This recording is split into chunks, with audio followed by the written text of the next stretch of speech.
What's up mga kanyuman biik? For today's video, last week pala na video, si Mangyan nga pala ito, sumakay ng Roro, ay hindi pala, Pascrap pala.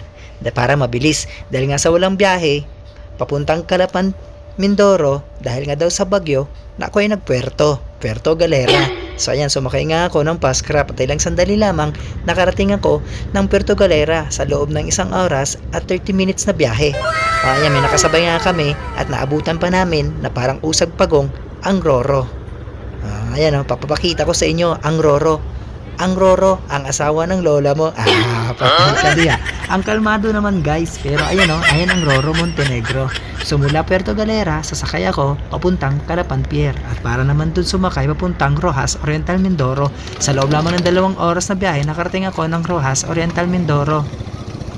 So ayan nga guys, galing akong gym dyan. Diba?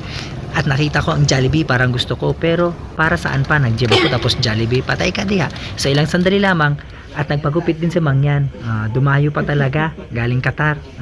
Patay ka diha. Ayan ang pogi Mangyan, pero di tayo sure. At ilang sandali lamang napagod ako at ako sana'y magpapamasahe, pero ang nangyari, nabudol ako ng pamangking ko. Ako ang naging masahista niya.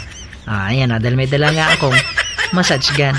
Diba? Sarap buhay. Ayahay. Patay ka diha. At dahil dyan daw papayag. Salitan tayo. Dahil dyan lang ang aking bidyong ito. Bye-bye!